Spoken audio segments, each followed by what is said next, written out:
How negative memories trigger anxiety. Introduction. Our mind is a powerful tool.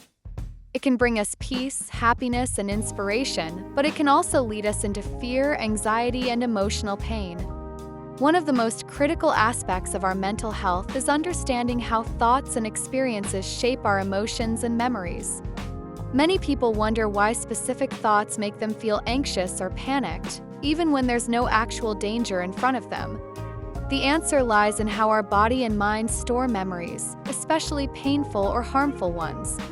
In this explanation, we will explore how each thought and bad experience can create strong impressions in our mind and body. We will also understand why these memories can lead to anxiety or panic attacks and how awareness, self-discipline, and healing can help us overcome them. Chapter 1. Understanding thoughts and their power. Our brain produces thoughts every second. Some are conscious and many are unconscious. Thoughts are like seeds. When we focus on a particular thought, we give it energy, which grows. If the thought is positive, we feel happy, motivated, or calm. But if the thought is negative, we feel sad, scared, or restless. Thoughts are not just invisible ideas floating in the air. They create chemical reactions in the brain, releasing hormones and signals to the rest of the body.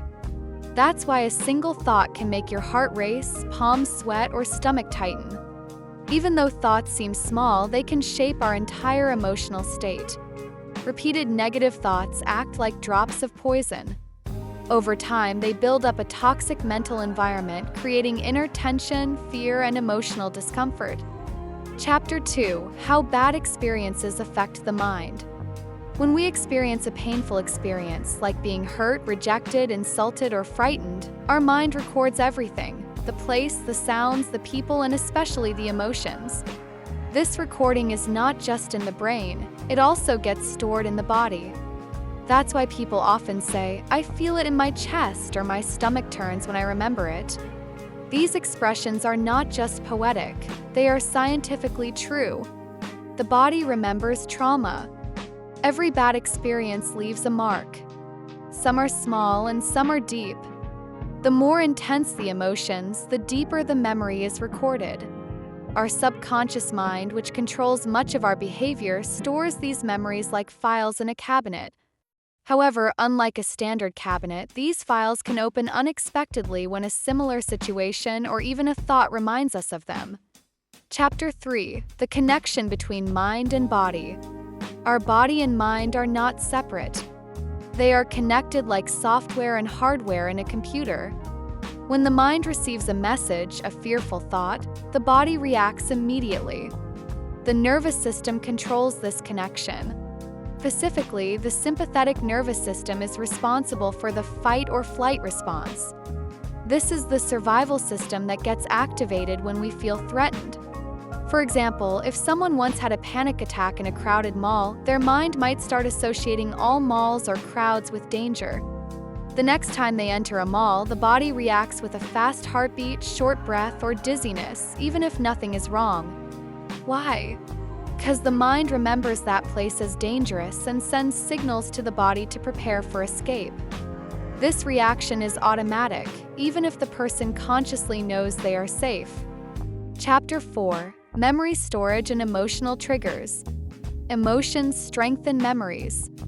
This is why we can remember the day we were deeply embarrassed, afraid, or heartbroken, even if it happened many years ago. The brain stores emotional memories in a part called the amygdala, which is like a security guard. Its job is to protect us from danger.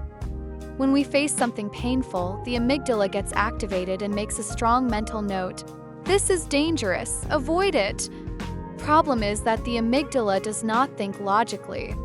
It reacts based on emotions and past experiences.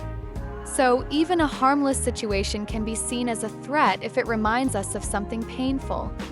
These emotional triggers can bring back the full memory, thoughts, sensations, and even the original feelings.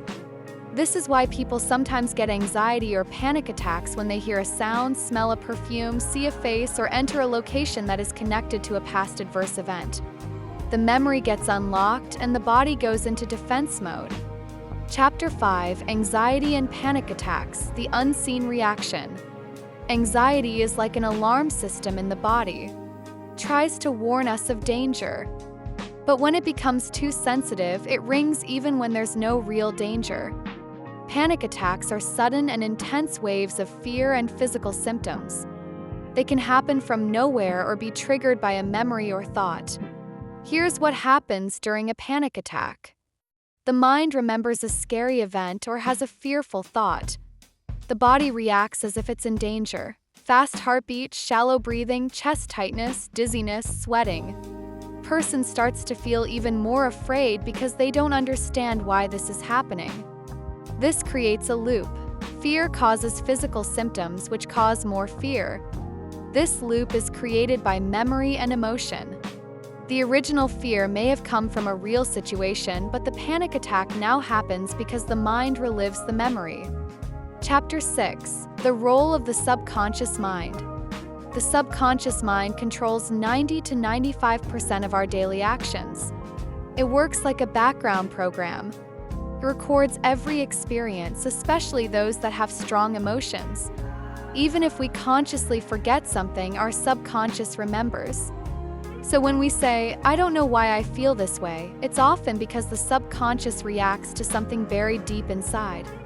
For example, someone who was bullied in childhood may grow up with a fear of judgment. Even if they become successful, they might feel nervous before meetings or fear being laughed at. These reactions come from old programming stored in the subconscious. The only way to heal these deep fears is to awaken them, understand them, and reprogram the mind with positive beliefs and calming techniques. Chapter 7: Breaking the Cycle of Negative Memories. To stop anxiety or panic attacks, we must stop feeding the mind with fearful thoughts and painful memories. This doesn't mean we should forget everything, but we must change our relationship with those memories. Here's how we can begin. Awareness. Recognize the thought or memory that is causing fear. Don't run from it. Observe it like you would a movie. Acceptance. Understand that the memory is a part of your past but doesn't control your present. Breathing deep, slow breaths calm the nervous system. Tells the body that you are safe. Reprogramming. Replace fearful thoughts with calming, empowering ones. This can be done through affirmations, meditation, or therapy. Mindfulness. Stay in the present. Anxiety lives in the future, what if? Memories live in the past, and peace lives in the now. Chapter 8: Healing through Inner Work. Inner healing means going to the root of the problem, not just treating the symptoms. It's like removing the weeds from the root, not just cutting the top.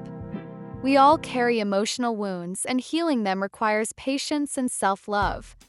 Meditation helps us quiet the mind and observe thoughts without reacting. Journaling helps bring hidden memories to the surface. Therapy or talking with someone can help us process painful experiences. Forgiveness of ourselves and others helps release the emotional charge from bad memories. When we heal from within, the memories lose their power.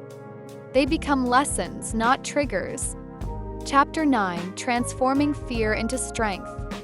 Every bad experience teaches us something. If we look deeply, we find that fear can be a guide. It shows us where we need healing. When we face our fears, they become weaker. When we run from them, they grow stronger. Instead of asking, "Why is this happening to me?" we can ask, "What is this trying to teach me?" This shift in thinking turns us from victims into warriors.